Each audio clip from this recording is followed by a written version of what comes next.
Chapter 1. The Beginning. I came into the world in 1899. In England, my father was of German descent, while my mother was English. Our family consisted of my parents, two older brothers, a younger sister, and me. We were close-knit and fortunate.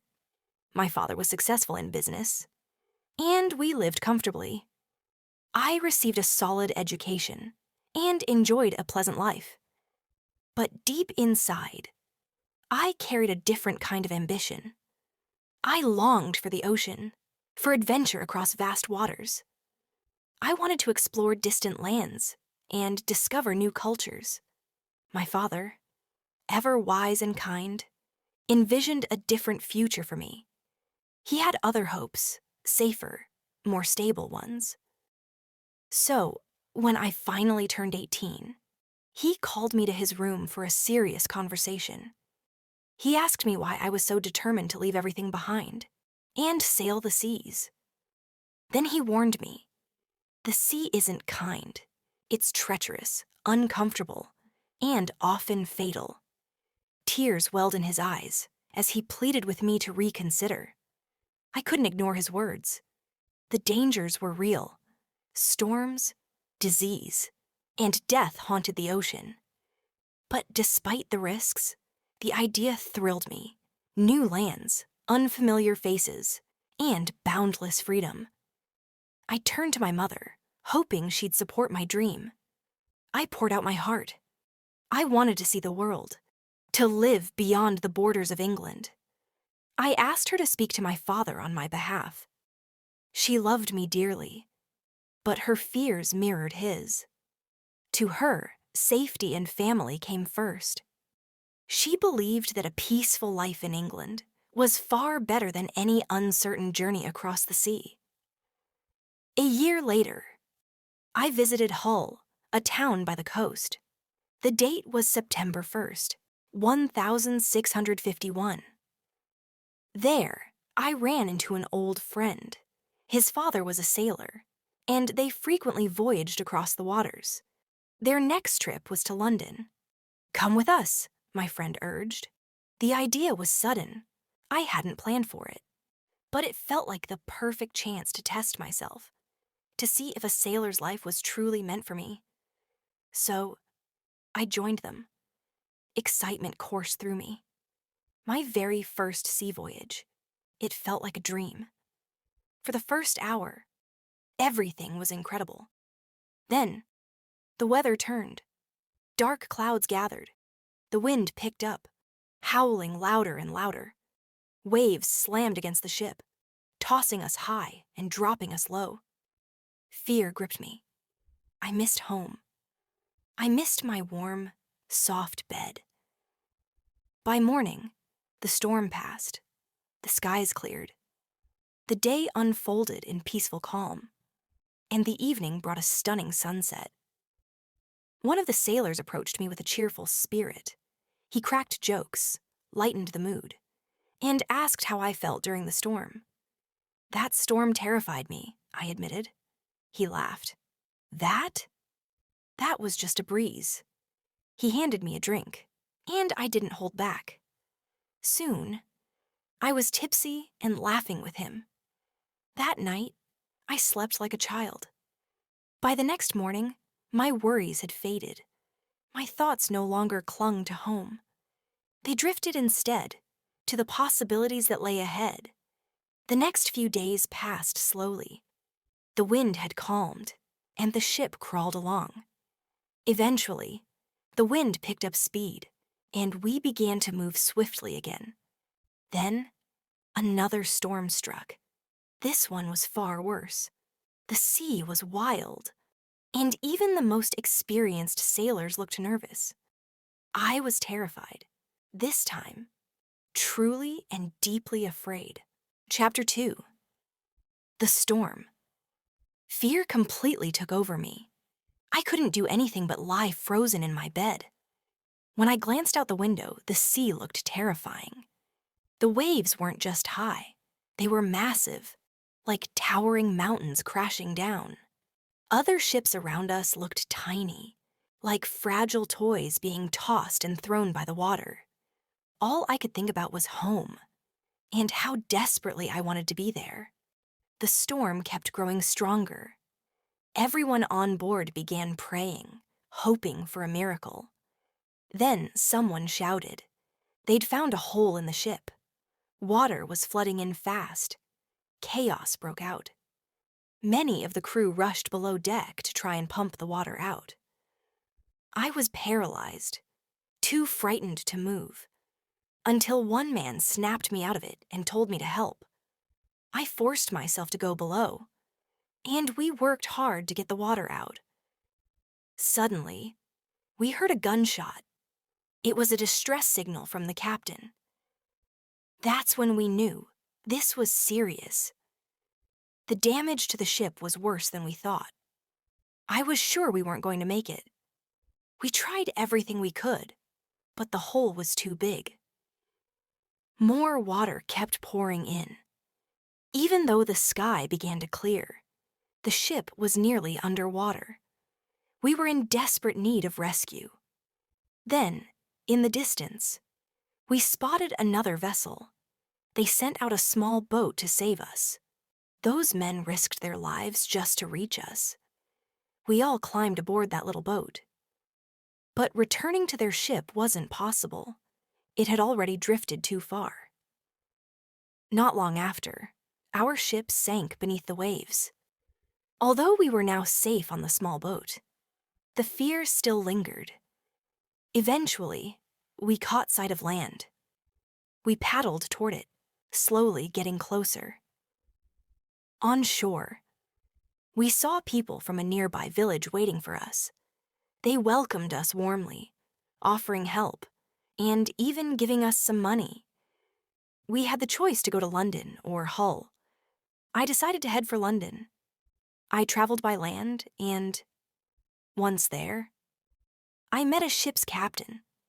He was kind and invited me to sail with him to Africa.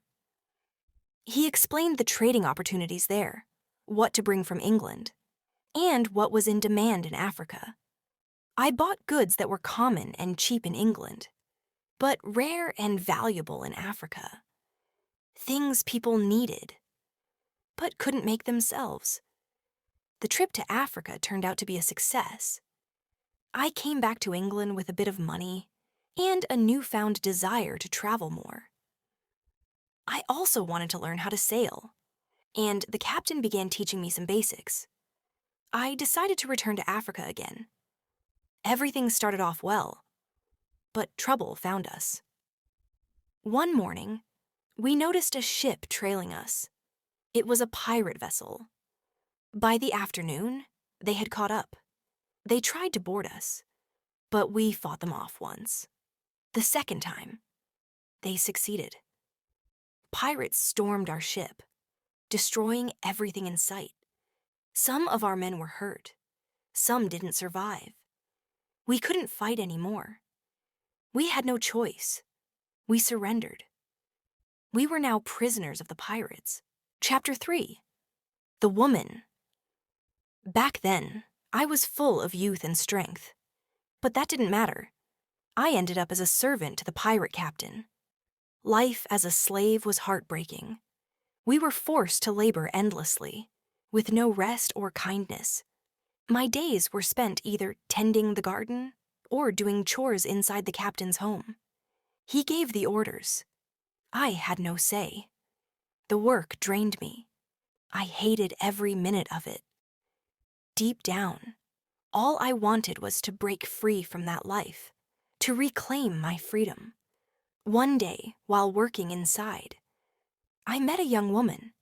She was breathtakingly beautiful. Another slave like me, assigned to clean the house. I tried speaking to her, but she didn't understand my language. Still, something passed between us, an unspoken connection. She could feel what I felt. I was drawn to her.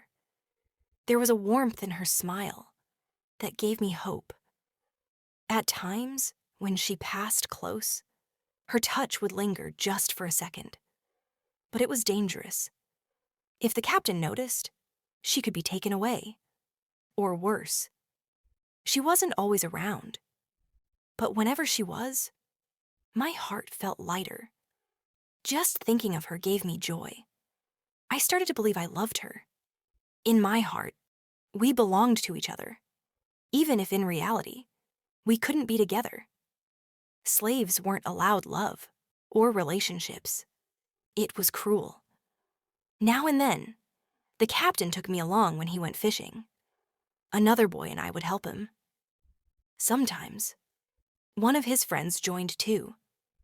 On one trip, a thick fog surrounded us. We were lost in the mist and wandered all night, trying to find land. By morning, we finally returned. After that, the captain decided to use a larger boat, one more suited for longer trips.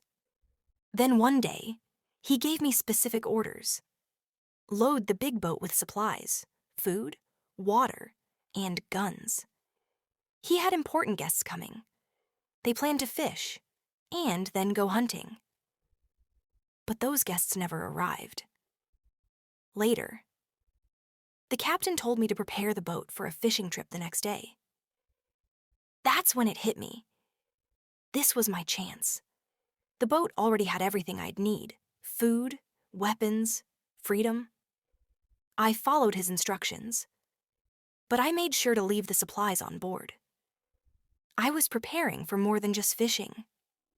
I was preparing to escape, but my heart was torn. I wanted to take her with me, the young woman. Yet how could I? It would be impossible to sneak her onto the boat. The thought of leaving her behind crushed me. That next morning, I hoped to see her one last time, and there she was. She looked more beautiful than ever before. Our eyes locked. She knew something was happening. There was a silent goodbye in her gaze. She reached out and gently touched my hand. I knew then that she understood everything. We were both filled with sorrow. She smiled faintly, then turned and walked away. That was the final moment I ever saw her. An hour later, the boy and I were ready. We went down to the boat.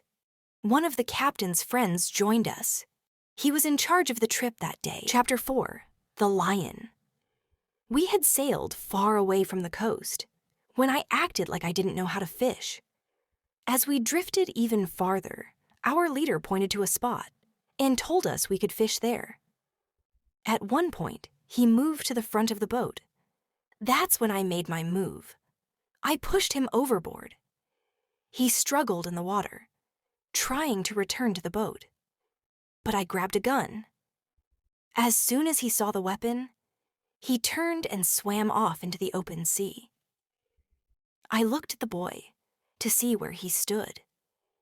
Thankfully, his eyes told me he was with me. After 2 long years, I finally had my freedom. We sailed with the wind at our backs, moving quickly and getting far away from the land of pirates. By the next day, we had put a good distance between us and that cursed place. Still, I couldn't shake the fear. I was terrified of being caught again. So I didn't allow the boy to stop the boat for 5 straight days. On the 6th day, my nerves started to settle. We steered the boat closer to shore and spotted a small river. I didn't know our exact location, but we had to dock somewhere. We desperately needed drinking water. We waited for nightfall before moving toward the river, where the water wouldn't be salty. As darkness fell, eerie sounds echoed around us. The boy grew nervous and didn't want to go further. So we anchored the boat near the riverbank and tried to rest. Though sleep was impossible. Strange creatures came to the river to bathe, and the noises they made were terrifying. Suddenly, one of the animals swam toward us. The boy begged me to leave, But I refused. I picked up my gun and fired. The shot hit the creature, which turned and swam back to shore. The rest of the animals, startled by the gunfire, disappeared into the night. We stayed in the boat until sunrise. In the morning, we had some bread, and the boy suggested we go to the shore. I agreed. We carried 2 large bottles and filled them with fresh water. The boy was curious and wanted to explore inland. I didn't want to lose sight of the boat, so I stayed on the beach while he wandered off. After some time, he came back proudly holding a bird. Something like a chicken. He was thrilled. And so was I. We finally had some decent food and fresh water. I wasn't sure exactly where we had ended up, but I believed we had been following the African coastline. I hoped we would eventually cross paths with a British ship. The land seemed deserted. We saw no people, only the occasional wild animal. One morning, while collecting more water, we encountered a lion on the beach, massive, and only about 20 meters away. The boy froze in fear. The lion noticed us and charged. We had little time to react. I quickly raised one of my 3 guns and fired. The first shot struck its leg. The second hit its head, wounding it badly. And the third brought it down for good. We couldn't eat the lion's meat. It wasn't suitable, but I decided to keep its skin. We laid the hide across the top of the boat, and it dried quickly in the sun. Chapter 5. The Ship.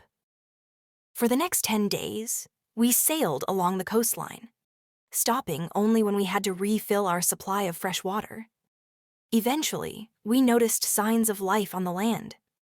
One day, we spotted a large group of people, including many children, watching us from the shore.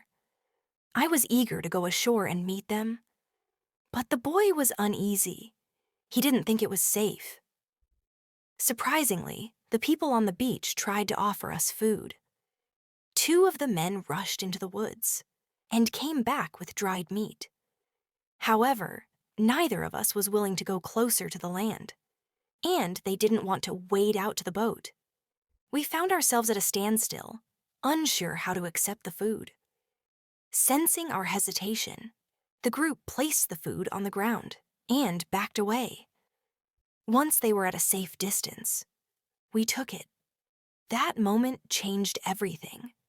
Our fear faded, and the people slowly approached. We expressed our gratitude, although we had nothing to offer in return. Then suddenly, from the edge of the forest, 2 wild animals charged toward the group. Panic spread. One of the beasts lunged at a young girl. I didn't think. I raised my gun and fired. The animal dropped instantly. The other creature, startled by the gunfire, bolted back into the forest. Everyone stood frozen, stunned by the noise and what had just happened. But relief followed.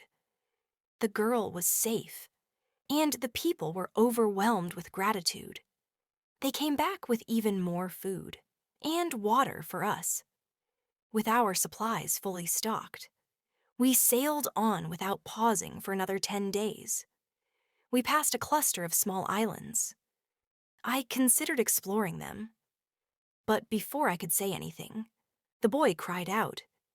He had spotted a ship on the horizon, and he was terrified. He feared it was a pirate vessel. I examined it carefully and realized it was Portuguese. Still, they hadn't noticed us, so I fired my gun into the air. The shot got their attention, and soon we were welcomed aboard. The crew spoke Portuguese, Spanish, and French, languages I couldn't understand. Luckily, a Scottish sailor was among them. He came over, listened to our story, and explained it to the others. Their mood shifted immediately. The sailors became friendly and offered us passage. We were overjoyed. I offered our belongings to the captain in thanks, but he politely refused, saying he preferred to pay. I suggested he buy our boat and gave him a generous deal, half the usual price. He could have everything else we had for free. He accepted. The captain also took an interest in the boy and offered to train him as a sailor. But I didn't like the idea. The boy was too young, I thought. He needed freedom, not a new duty. Chapter 6. A New Life Begins. The boy was eager to work under the captain. His dream was to sail the seas. So he began his journey, training to become a sailor. The ship set sail for Brazil, and after 22 days at sea, we finally reached our destination. I said my farewells to the boy and the crew. Brazil was still a young country in South America, full of people chasing new beginnings, myself included. I arrived knowing no one, but it wasn't long before I became acquainted with a few locals who owned sugar plantations. They soon became good friends. I quickly took a liking to Brazil and started picking up the language. With the money I had received from the captain, I bought a small piece of land and began growing sugar. The first 2 years were slow, but over time, my plantation began to thrive. Though I was single, I enjoyed my life. I had freedom and steadily improving finances. The taxes in Brazil were minimal, and the society was still forming. There weren't too many laws from the government to worry about. Eventually, I earned enough to hire someone to help around the house. I asked my friends if they could recommend anyone.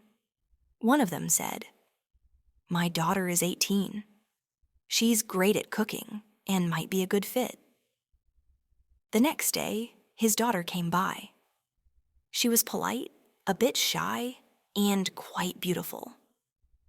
We spoke briefly, and I explained what I needed. From then on, she began visiting my house every Monday and Thursday. She stayed for 4 hours each time, cleaning everything, floors, furniture, and even taking out the trash. She'd cook for me and feed my cat, too. Her presence brought me joy. Sometimes, we shared a meal and chatted, but one week, she fell ill and couldn't come. Her absence left a strange emptiness in the house. I missed her more than I expected. That's when I realized I might be in love with her. A week later, she returned. Seeing her again filled me with happiness. She seemed glad to be back too. I embraced her. And then, we kissed. It was a deep, heartfelt kiss. 2 weeks passed, and I visited her father. I asked if I could marry his daughter. He paused, then nodded, and said yes. I felt like the luckiest man alive. 2 months later, we got married. We began thinking about building a family together. That time in my life was full of hope. We were dreaming big, both for our home and the plantation. We needed a larger house, which meant more money. That's when I started thinking about Africa. I had heard that fortunes could be made quickly there. I brought the idea up with some friends, and a few of them liked it too. Chapter 7, The Hurricane. One day, 3 of my close friends came over and shared an unexpected idea. They wanted to travel to Africa. They asked if I'd be interested in joining them. Without much thought, I agreed. "Yes, I'll come along," I told them. We immediately began organizing everything we'd need for the trip. After making all the preparations, we were finally set to depart. I said my goodbyes to my wife, and our adventure began. We had planned to return in about 2 months. We sailed out of Brazil on September 1st, 1655. Although the ship was large, there were only 17 of us aboard. It was loaded with various trade items: cups, glassware, mirrors, knives, and other merchandise. The weather was clear, but the heat was intense as we started. About a week into the voyage, a violent hurricane struck. The winds howled and the sea became terrifying. Our ship fought against the storm, barely staying afloat. Once the storm passed, we discovered we were far off course, near the northern coast of South America, close to the Orinoco River. This wasn't where we had intended to go. Worse, our ship had sustained heavy damage and was no longer fit to sail to Africa. The captain suggested we'd turn around and head back for repairs, but I wasn't willing to give up just yet. After discussing it, we agreed to sail to Barbados to fix the ship there. Before reaching Barbados, disaster struck again. A second hurricane hit us just as night fell. The winds were fiercer than before, and the waves towered over us. Suddenly, someone yelled, "Land!" The ship halted, trapped in shallow water. It was a dangerous situation, especially with a damaged vessel. We feared the ship might fall apart at any moment. Our only option was to get into a smaller boat. Though far too small for all 17 of us, it was our only hope for survival. We climbed into the tiny boat, but the sea was ruthless. The waves slammed into us, and the wind drove us toward jagged rocks. We knew we were seconds away from crashing. Then, without warning, a massive wave capsized our boat. I plunged beneath the surface, struggling for air. Everything disappeared: the boat, the men, until my head briefly broke through the water. I managed a quick breath and spotted a narrow beach nestled between the rocks. Another giant wave slammed into me, pushing me toward the shore. My feet touched solid ground. I had a chance. I knew I needed to get out of the water before the sea pulled me back in. But I was too weak, barely able to move. The next wave knocked me under again. I couldn't breathe, but then another surge flung me higher onto the beach. I crawled forward, dragging myself about 10 meters from the water. At last, I was safe. Exhausted, I collapsed on the sand, unable to move. After some time, I managed to stand up and look around. I searched for the others, but there was no sign of them anywhere. Chapter 8. The Island. It felt like I was the last person left in the world. All my friends were gone. All I found on the shore were 3 hats and a couple of shoes. It was a heartbreaking sight. The weather was still harsh, though the waves weren't as wild as before. In the distance, I could spot the ship, far off the coast. I glanced around and realized how helpless I was. Soaked to the bone, with no spare clothes, no food, and nothing to drink. I had no proper weapon, just a small knife, still in my pocket. The odds were stacked against me. How was I supposed to make it out here, with just a tiny blade? My first priority was fresh water. I searched, and eventually came across a small stream. I drank from it, grateful, but nervous. What if there were dangerous creatures around? To feel a bit safer, I shaped a crude weapon from a sturdy branch. That night, I climbed into a large tree and slept there. By the next morning, the sea had calmed. I could still see the ship out at sea. I knew I had to get to it. There might be supplies. I stripped off my wet shoes and swam toward it. At first, I couldn't find a way aboard, even after circling the ship twice. Then, I spotted a rope dangling over one side. Using it, I climbed up. The ship was deserted. I immediately looked for anything useful. Thankfully, I found some dry food and a bottle of rum. I took the bottle, and just then, I heard a sound Someone else was on board? Could it be one of my friends? That seemed impossible. They were all gone. I cautiously followed the noise and discovered who it was. A dog. It was the captain's dog. I wasn't truly alone anymore.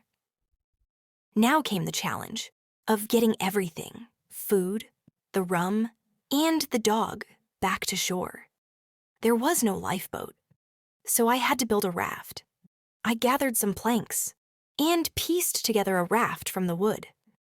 I also searched for clothes and came across some.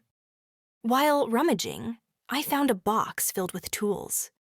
Next to it was a rug, and more importantly, 4 guns and some dry gunpowder. I loaded everything onto my raft. Luckily, the sea stayed peaceful, and the wind pushed me gently back toward the beach. Once I landed, I began searching for a suitable place to set up camp.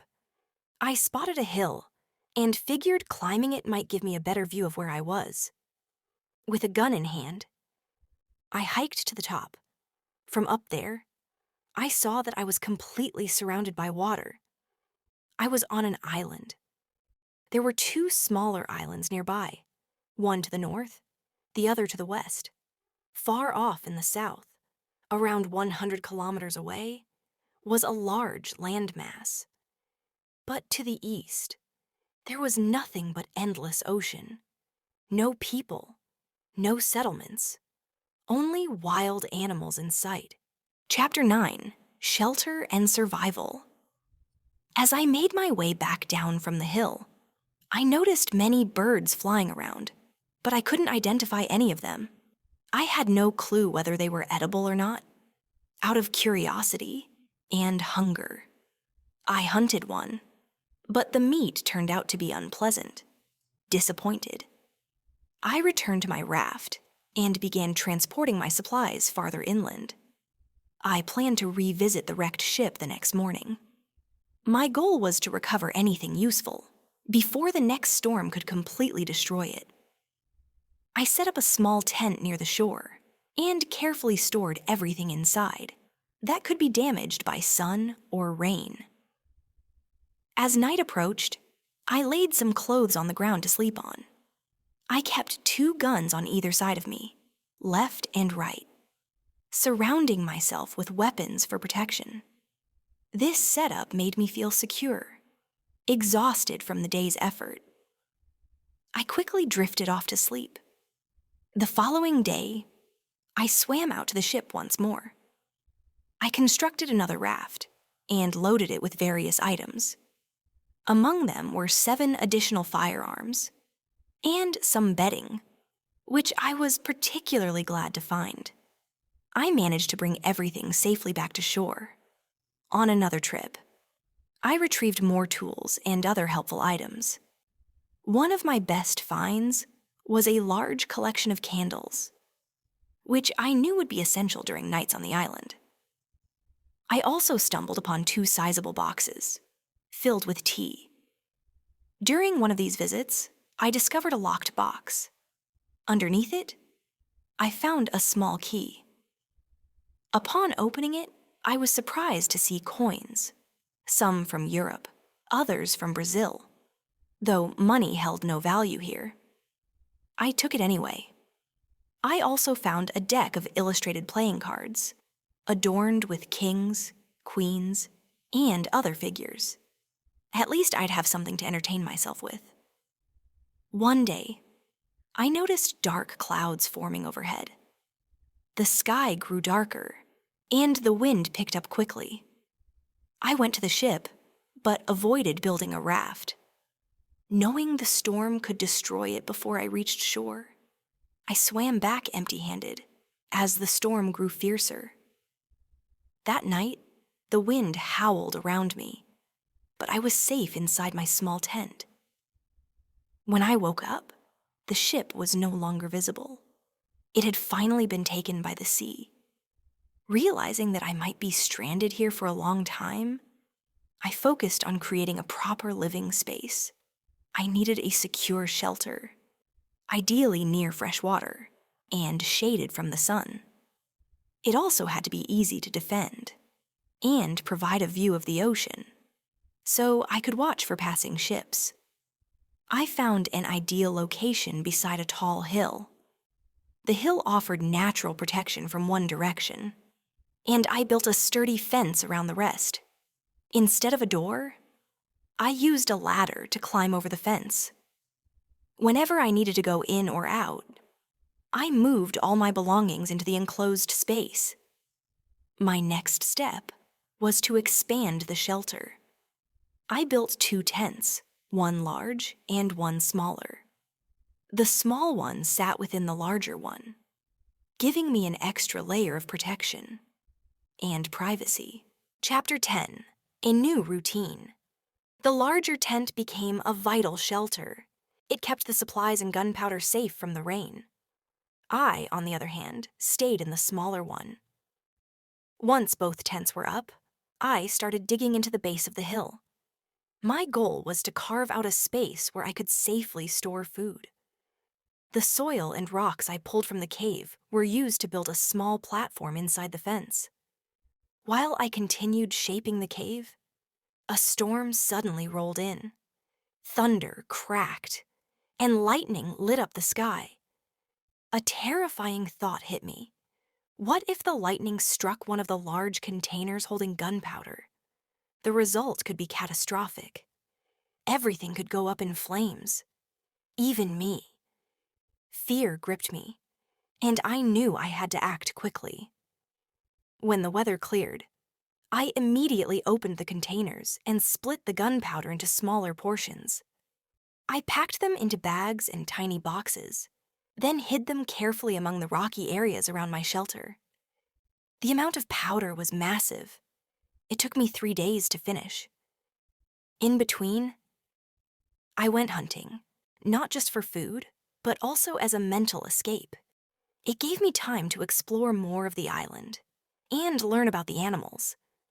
I came across a group of goats and managed to hunt a few. That gave me enough meat for a while. Still, there were moments when sadness crept in. Memories of my wife would surface. I longed for her, for my friends back in Brazil, and for my parents. Life alone on the island felt hollow at times. I often reflected on how unpredictable sea voyages were. They could bring fortune or total disaster. My shipmates had all perished. I was the only survivor. That in itself was a miracle. Even though I was alone, I was better off than I could have been. I had food, weapons, clothes. Without those, survival would have been near impossible. To mark my time here, I decided to build a cross. I placed it close to where I had first arrived on the island. On it, I carved the date of my landing, September 30th, 1659. That cross became my timekeeper. Each day, I etched a small line into it. Every 7th mark was longer, to show a full week had passed.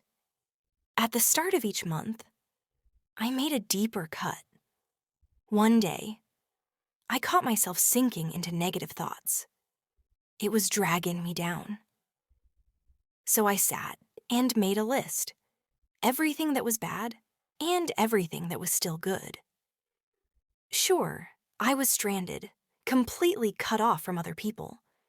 My chances of returning to England were slim, but I was alive. I was free. I had enough to eat. That mattered. My clothes weren't fancy, but in this heat, I didn't need much. I even had my dog with me. He could understand basic commands. Sit. Come here. Don't do that. Bring it. Let's eat. Let's run. That little bit of companionship helped more than I expected. Looking at that list, I saw clearly that my situation, though far from ideal, wasn't without its blessings. From then on, I tried to focus on what was good. I kept working on improving my shelter and expanded the cave even further. turning it into a neat, organized space for all my supplies. Chapter 11. Rewritten script, voiceover ready. I began crafting some basic furniture, starting with a table and a chair. I used wood salvaged from my rafts and parts of the wrecked ship. It took me 5 full days to complete them. Afterward, I built shelves inside my cave, where I could store tools. I also moved my clothes and weapons into the cave, hanging the guns on the walls. Seeing everything neatly arranged gave me a great sense of satisfaction. I could easily find anything I needed. Then, I decided to document my experiences by writing a book about my life on the island. I began by describing the events of my very first day there. I included everything I could remember and reflected on things I believed were beneficial to me. Writing down my thoughts felt comforting. Initially, I wrote a page daily, but once I caught up to the present, I reduced it to 1 page per week, focusing only on significant events. Though my routine eventually settled into a rhythm, life on the island never felt dull. Each day brought new tasks. I'd start my mornings with a long walk, then work until midday. After lunch, I'd take a 2-hour nap, before continuing my tasks until evening. I also began expanding my cave, using the tools I had, aiming to turn it into a large, multi-purpose space. It served as my kitchen, living area, cellar, and occasionally my bedroom. But just as I was finishing the expansion, part of the wall collapsed. Thankfully, I wasn't inside at the time. Otherwise, it could have been fatal. After clearing the debris, I reinforced the structure with thick wooden planks along the sides and ceiling to prevent another collapse. This safety work took me about a week. In December, I focused on maintaining my small camp. For 20 days, the rain poured constantly, but the temperature remained warm, allowing me to work indoors comfortably. The island's lack of cold weather was truly a blessing. Near the end of December, I hunted a goat and accidentally injured another. Its leg was broken. The injured one couldn't walk. So I took it back with me and cared for it. Within 2 weeks, it trusted me enough to eat from my hand. That's when the idea of raising animals came to me. I realized I'd need a food source once I ran out of gunpowder. In January, I explored deeper into the island and discovered more goats living in the interior. They were extremely cautious and kept their distance, making it hard to approach them. Still, I was determined to tame a few. I just needed the right moment. The next day, I returned to the same area with my dog, my faithful hunting companion. I commanded him to stay put, while I quietly circled the herd from afar, hoping to get close without scaring them off. Chapter 12. Corn. When the goats were between my dog and me, I quickly ducked behind a tree for cover. I called out to my dog, telling him to come over. As he bolted toward me, the goats followed right behind him. I stayed hidden behind the tree, waiting. One of the goats wandered close, very close. I sprang forward and grabbed its leg. But before I could do anything else, it kicked me square in the nose with its other leg. The pain was sharp, and I had no choice but to release it. In no time, the goat disappeared. Clearly, this wasn't the way to catch a goat. We needed a new approach. Frustrated, I told my dog, "Let's go home. I need to rest." From January through March, I focused on building a sturdy fence. It took a while because I wanted it to be strong and durable. During that time, I made an interesting discovery. Pigeons lived on the island. Strangely, they didn't nest in trees, but inside holes in the rocky cliffs. Catching them was simple, and they tasted great. Even their eggs made a good meal. One day, while fixing up the fence, I stumbled upon a small, old bag. I remembered it once held corn, but now it was filled with nothing more than dried leaves and powdery remains. I took it outside my shelter and emptied it out, planning to reuse the bag for storing gunpowder. This was just before the rainy season began. About a month later, I noticed some tiny green shoots growing where I had dumped the contents of the bag. To my amazement, it was young corn. The joy I felt in that moment was beyond words. Corn, real corn, was growing on the island. That meant, one day, I could make bread. Then, on March 16th, something terrifying happened. While I was inside the cave, bits of dirt and small rocks began falling from the ceiling. I panicked and rushed outside. That's when I realized the ground was trembling. It was an earthquake. I was overwhelmed with fear. Large stones tumbled down the hillside, and though none hit my tent, I knew it had been a close call. The quake didn't last long, but I was shaken. I stayed seated on the ground, too scared to go back inside. That night, I started questioning whether the cave was a safe place to sleep. It no longer felt secure, but I wasn't comfortable sleeping in the tent either. So, I made a decision to build a proper house. The cave could still be useful, maybe as a cellar or storage space. I began construction the very next day. In April, it took me 3 months to finish, but when it was done, I felt proud. I had a solid new home. Then, near the end of July, I fell sick. A high fever kept me in bed for days. I was weak and barely able to move. I drifted in and out of strange, feverish dreams. They didn't make much sense, but at the time, they felt completely real. Chapter 13. A strange dream. I had a really bizarre dream, probably one of the weirdest I've ever had. In this dream, I was at a pub located on my island. I felt like having some rum, but the waitress didn't seem interested in working. She just lounged around at the counter, doing absolutely nothing.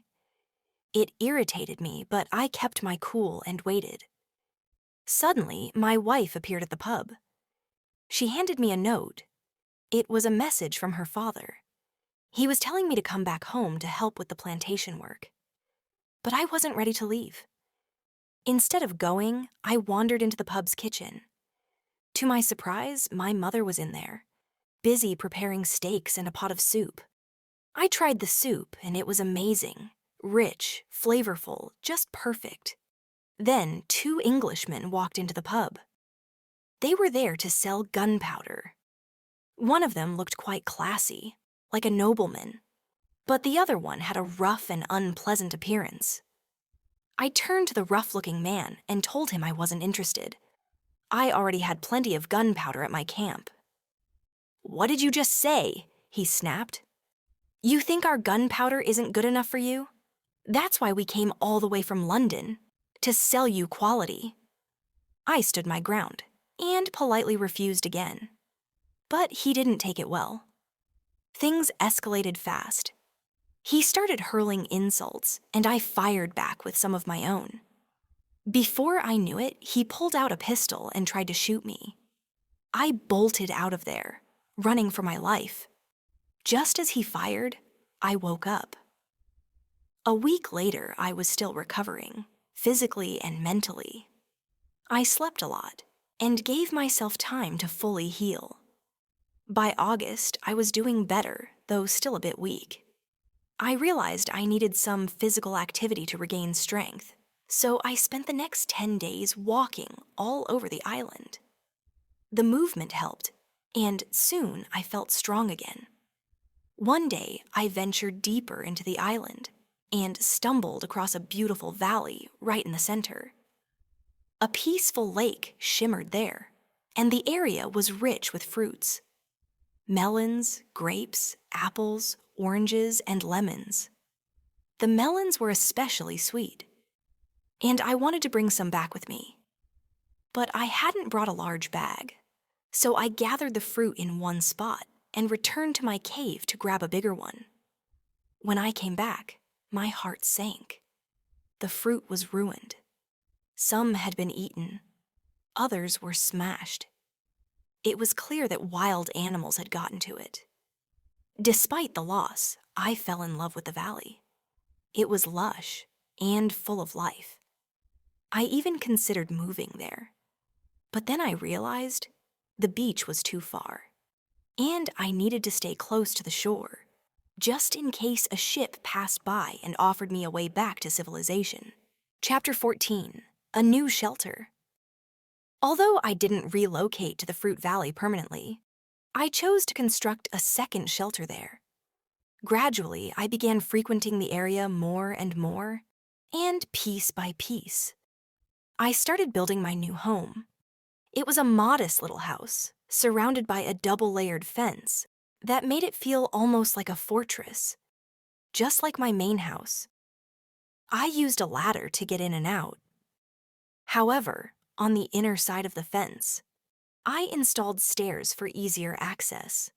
So, to enter from outside, I climbed a ladder.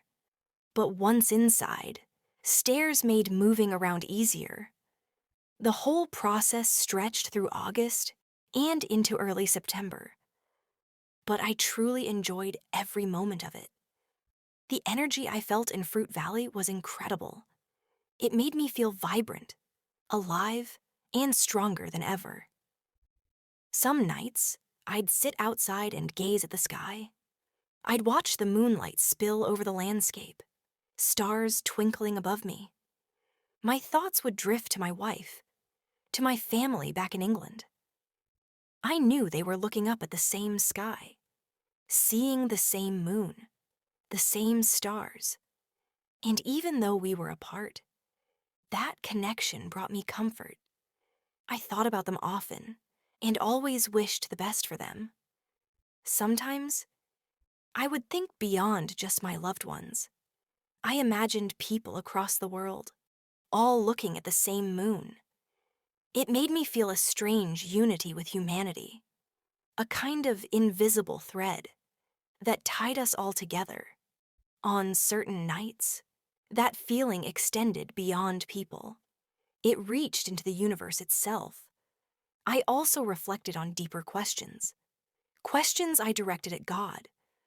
Why was I here, stranded on this island? Why had I survived when others had not? The answers didn't come, but I found peace in trusting that God had a plan. I believed He understood what I couldn't. Eventually, the rainy season arrived.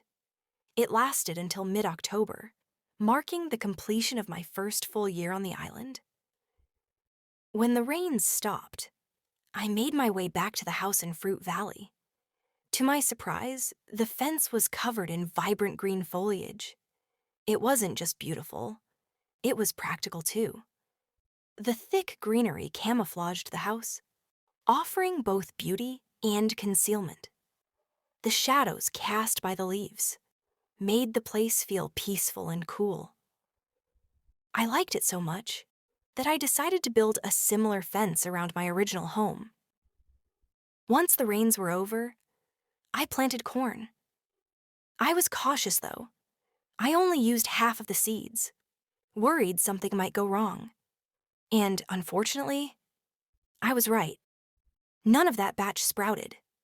But when the next rainy season came, I sowed the remaining seeds, and they grew successfully. At last, I had a small farm. Over time, I came to understand that the island didn't follow the seasonal pattern I was used to in England. There was no spring, summer, fall, or winter. Only alternating wet and dry seasons.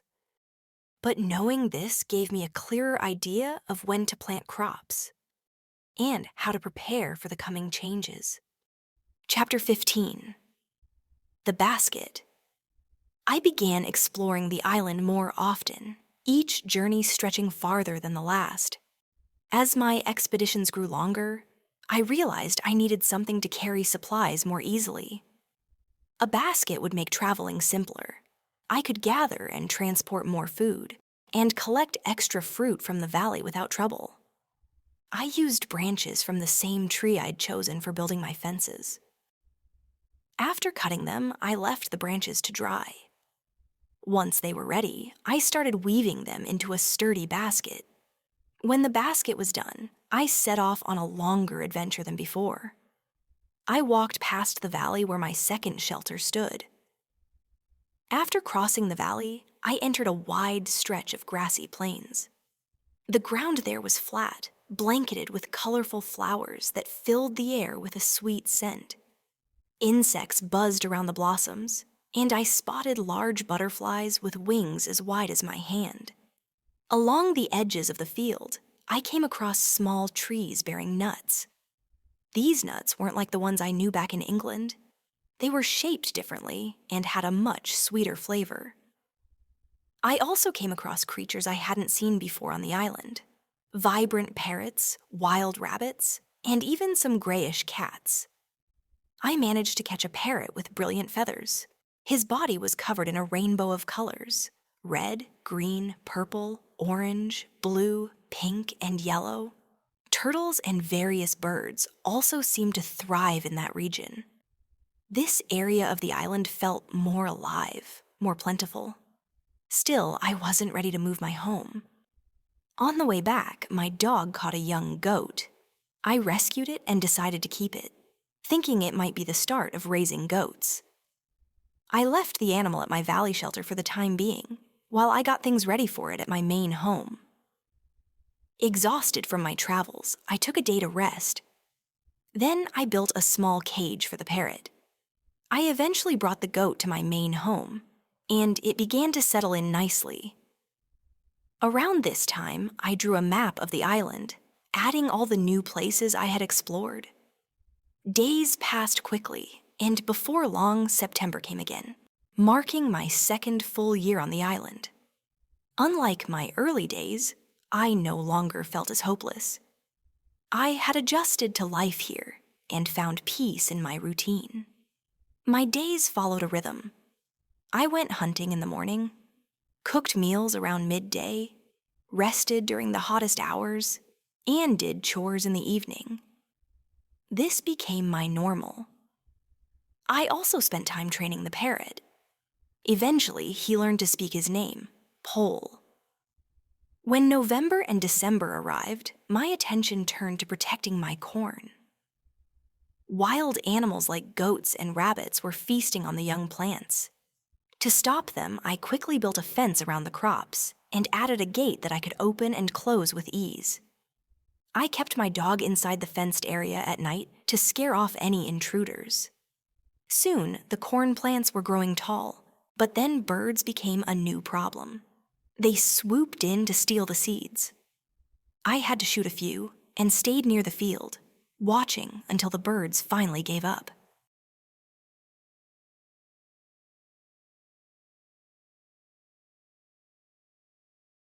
Chapter 16. The First Loaf.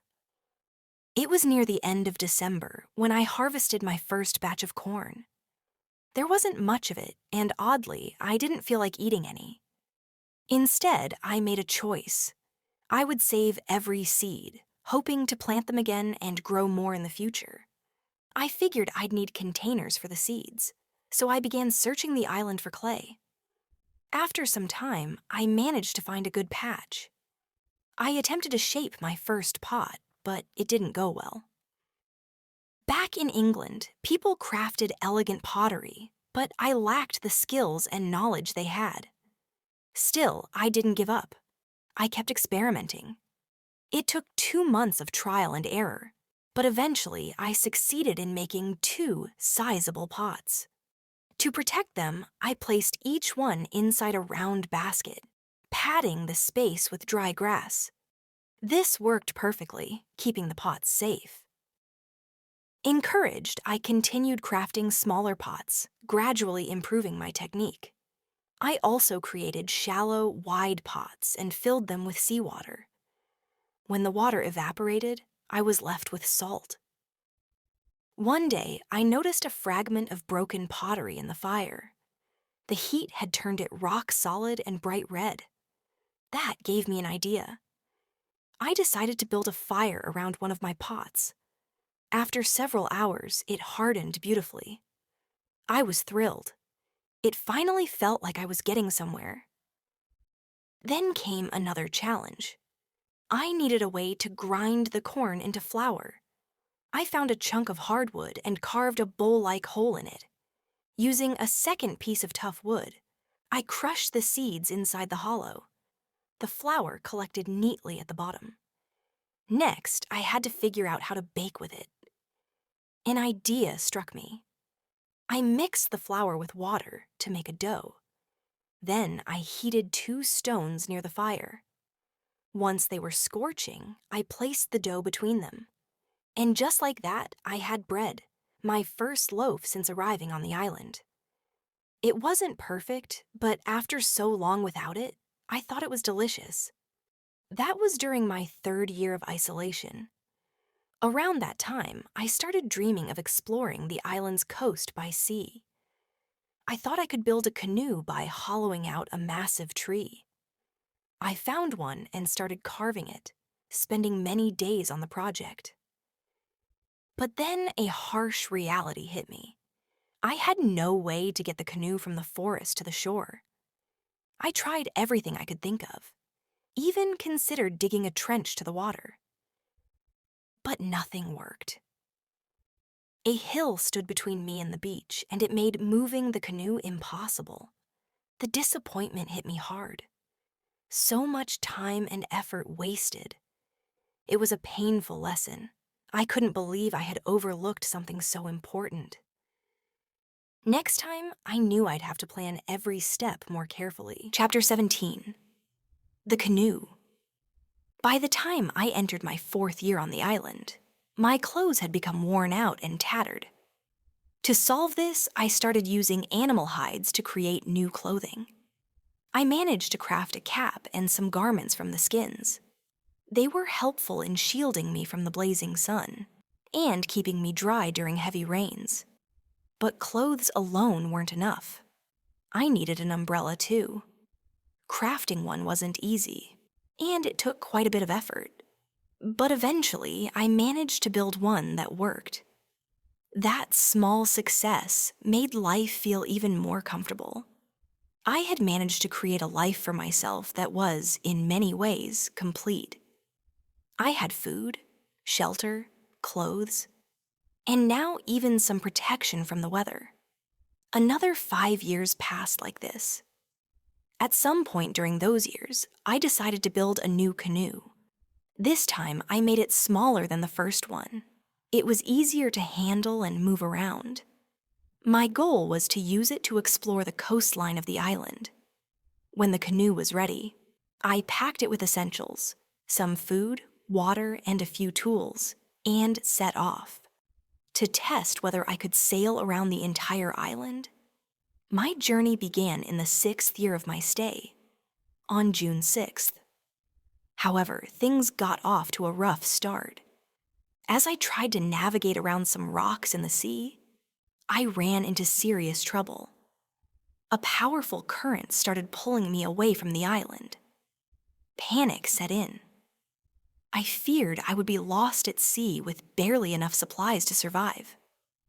I struggled against the current for 2 long hours, desperately paddling to get back.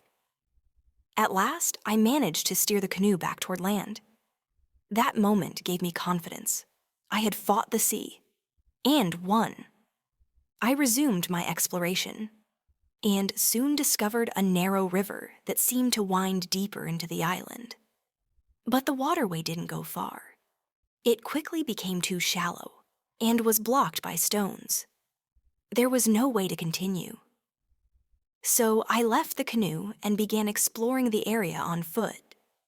Surprisingly, I realized I was not far from a part of the island I already knew. Eventually, I even stumbled upon a familiar path, one that led directly back to my home in the valley. Exhausted, I lay down and fell asleep. I was suddenly awakened by a voice calling out, "Robinson, where are you? Robinson, where are you?" At first, I was frightened. Was someone else here? But then I looked up and saw my parrot, Pole, perched on the fence. He had mimicked my voice perfectly, repeating the phrase I often used. I was amazed he had followed me so far from home. It felt strange, but comforting. To hear a voice other than my own, even if it came from a bird. I decided to leave the canoe where it was, and returned home with Pole. That adventure was enough for me for a while. I didn't attempt another journey for nearly a year. Instead, I stayed at home, continuing to craft tools, make pots, and refine my basket weaving skills. Chapter 18, The Footprint.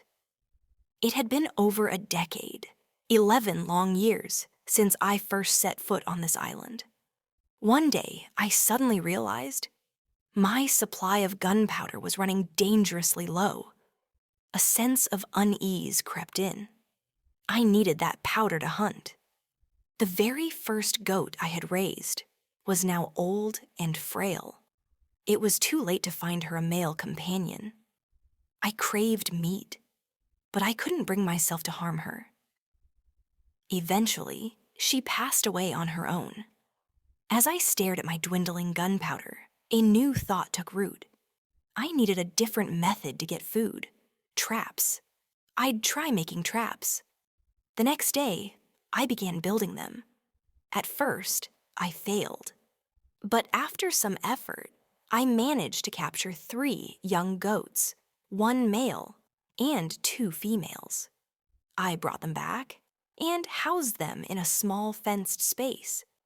It quickly became clear it was too cramped for all 3.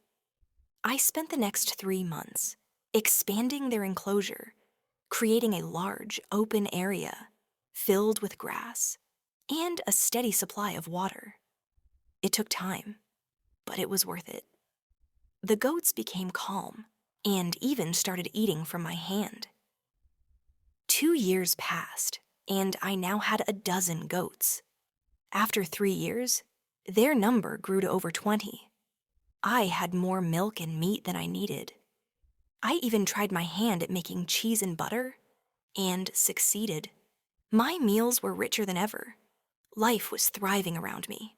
My loyal old dog, my parrot Pole, and now my herd of goats. Yet, despite all this, there was still a hollow part in me. I missed having someone to talk to. One day, I decided to visit the side of the island, where the current was strongest.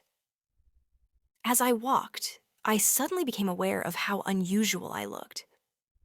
I wore a large hat and a short jacket with equally short trousers, all stitched together from animal hides. I had no socks or proper shoes, just goat skins wrapped around my feet. 2 belts held my gear, one for my knife and gun, the other for gunpowder. I carried a basket on my back and held an umbrella above me. My beard had grown long and wild. Living here had transformed me in more ways than one. While walking along the shore to check on my canoe, something caught my eye. There in the sand was a footprint, a human footprint. I froze, scanning the beach, but there was no one in sight. Terror gripped me. I turned and ran all the way home. That night, I couldn't sleep.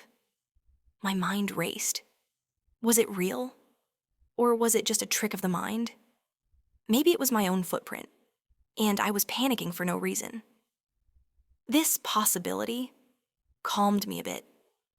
So I returned the next day to the same spot to look again. Chapter 19, Cannibals. When I first saw the footprint, I immediately noticed it was far larger than my own. There was no way it could belong to me. A wave of fear washed over me and I began to panic once again. My first instinct was to destroy everything: my crops, my valley shelter, anything that might give away my presence on the island. Terror gripped me so tightly that sleep was impossible that night. I lay awake, my mind racing. It wasn't until dawn that I managed a little rest. And when I woke up, my thoughts were clearer. The fear still lingered, but I reasoned with myself. Perhaps people from nearby islands had just landed here briefly, and maybe they wouldn't return. That possibility gave me some comfort. Still, I wasn't ready to take chances. Over the next month, I added a second wall around my home. I even built small holes into the fence so I could fire my guns if needed. My home was now a fortress, well defended and hard to reach.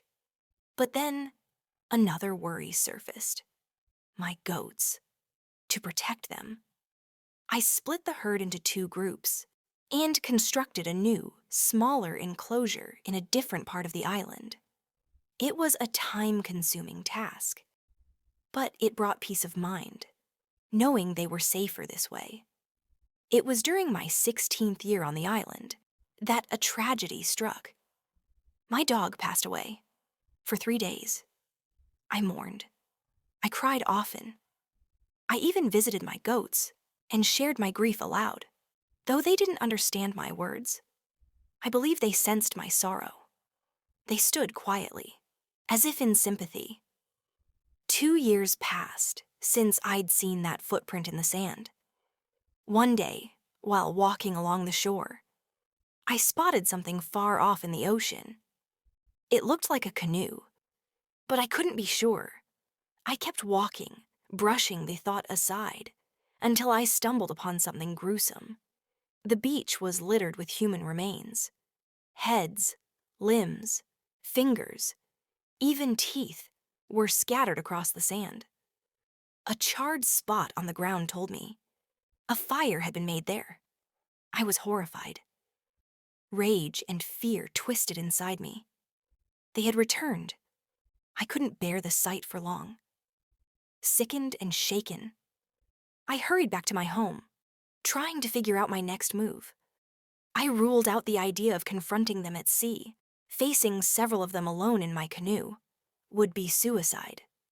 I also decided not to fire my guns, unless absolutely necessary. The noise would give away my location. Still, I always kept my weapons close. Part of me began to wonder, if they ever came back, could I ambush them? Maybe I could even rescue someone they planned to harm. I began scouting for a hiding spot near the beach, a place where I could plan an attack. But eventually, I had a change of heart. These people had never harmed me directly. I didn't understand their ways or their reasons. Attacking them first didn't seem right, so I let go of the idea. Instead, I made a new decision. I would only defend myself if they attacked me first. Chapter 20, The Cave. I did everything I could to keep my presence on the island hidden. Every move I made was cautious. I avoided making noise and kept to myself. Starting a fire always made me uneasy, but it was necessary. I had to cook. Still, whenever I lit one, I made sure it produced as little smoke as possible.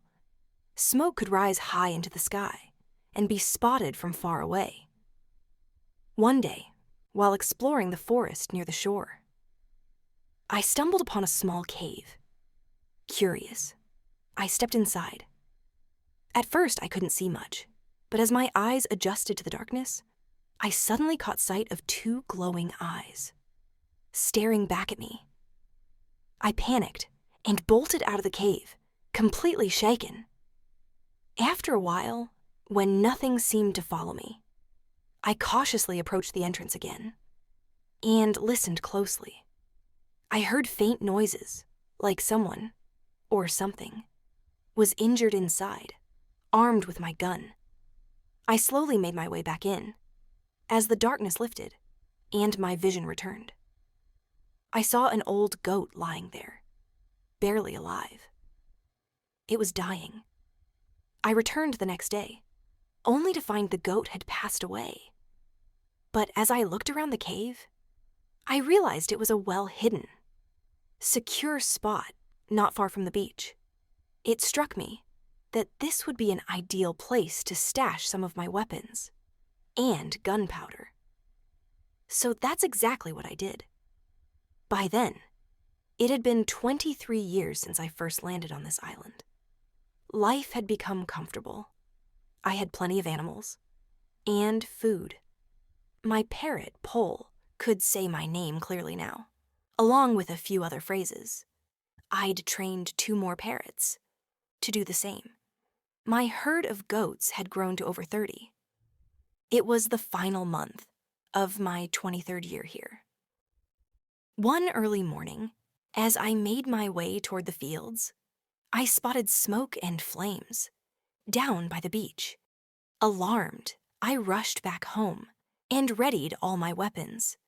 With my telescope in hand, I crept close to the beach and found a hidden spot to observe.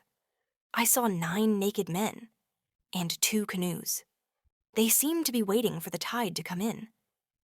After they departed, I approached the shore. Blood and bones littered the sand again. The sight filled me with rage. I made a vow, next time they come, I'll take down as many of them as I can. But they didn't return for quite a while. Then one evening, after a powerful storm, something unusual happened. I heard a gunshot echoing over the sea. I stepped outside and spotted a distant light out on the water.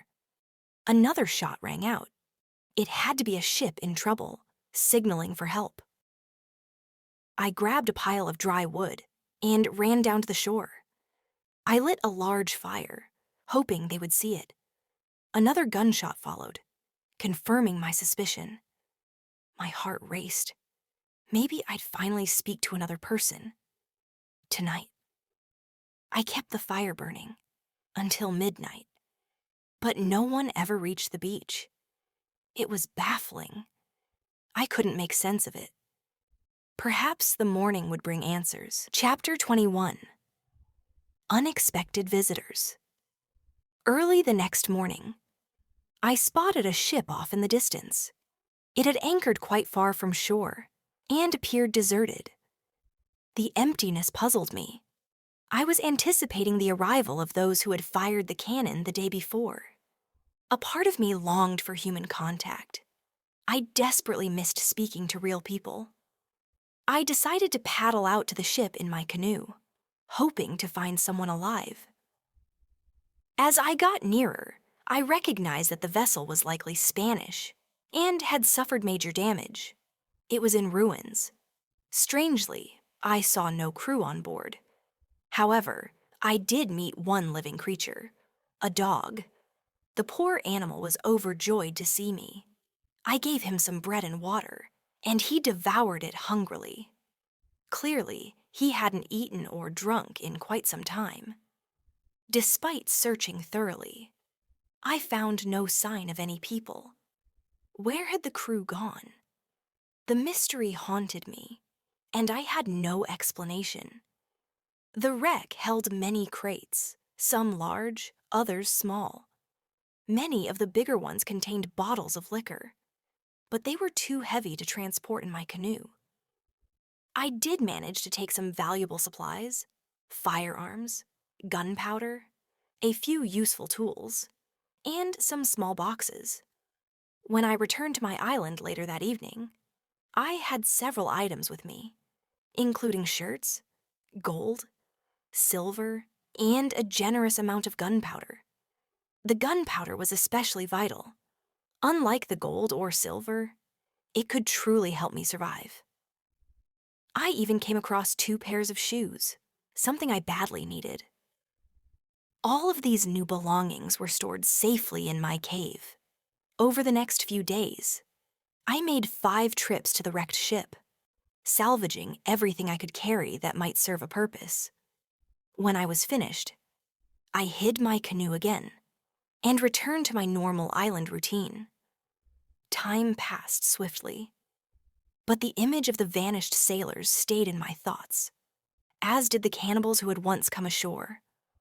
One March night, I had a vivid dream. In it, 2 canoes full of cannibals arrived on the beach. One of their captives escaped and fled toward my shelter. I saved him, and he became not just a companion, but also someone who helped me navigate the perilous waters around the island. I woke up startled, but the dream lingered. It planted an idea in my mind. Maybe, with help, I could leave the island. Perhaps I could rescue one of the prisoners from the cannibals and find a way to escape. Motivated by this thought, I began checking the beach daily.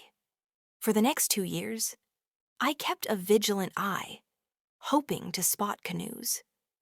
Then, one afternoon, it finally happened. I saw 5 canoes and over 30 men gathered by the shore. There were far too many for me to confront alone, so I stayed hidden and observed from a distance with my telescope. They built a fire and danced around it in some sort of ritual. 2 men, bound and clearly captives, were dragged toward the flames. Not long after, one of the prisoners was beaten and killed.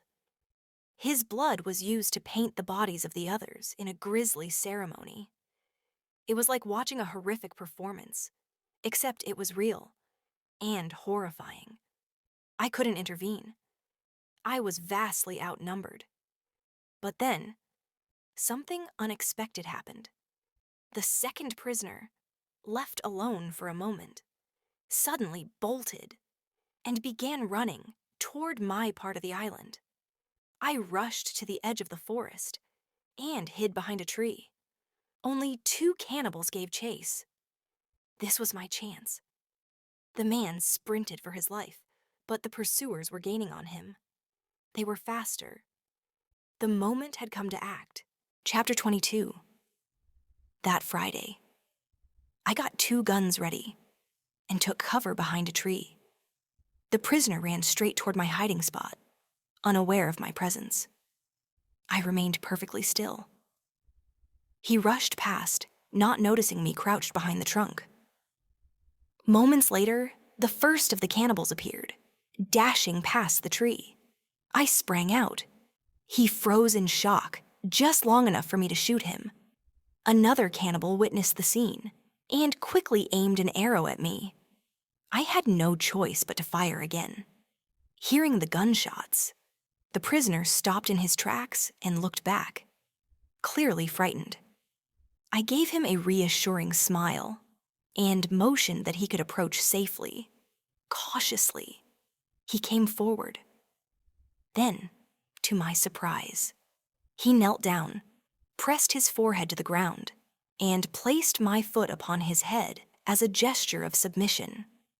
I gently signaled for him to rise. He stood and stared at the 2 dead cannibals, examining the wounds with a confused expression. He likely couldn't grasp how such a thing had happened. It must have seemed unreal. He gathered the fallen arrows from their bodies. Together, we dragged the corpses into the forest and hid them beneath thick underbrush. Then we moved deeper into the woods. I led him to my cave, my hidden sanctuary where no one would think to look. There, I gave him food, bread, meat, and some water. He was utterly exhausted and fell asleep within minutes. While he slept, I had time to observe him more closely. He was a young man, perhaps around 25, lean but muscular.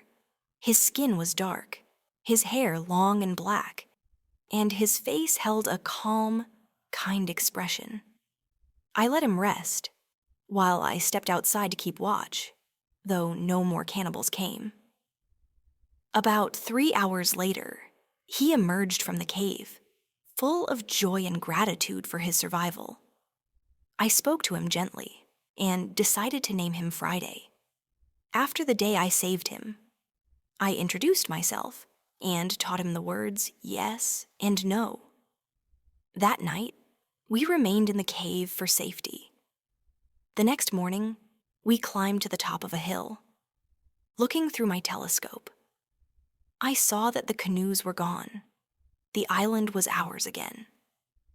We made our way back to the beach, carefully. First, we returned to where we had hidden the bodies. When Friday saw them, he showed signs of wanting to eat them. That angered me. I made it clear that such behavior was not acceptable. Only then did I understand that Friday was a cannibal himself. Still, I couldn't allow it. We buried the remains with care. As we approached the beach, the scene we found was horrifying. Bones scattered across the sand, the ground stained red with blood.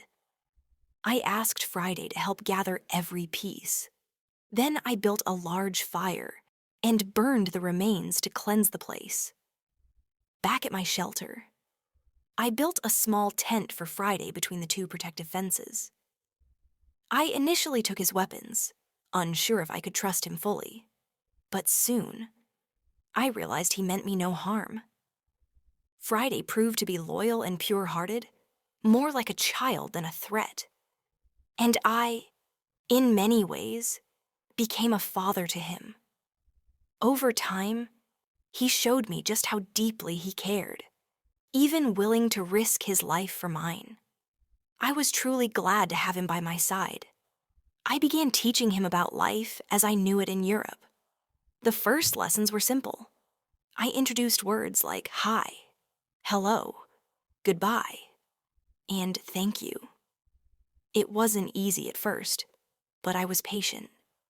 After all, I was simply happy to finally have someone to talk to.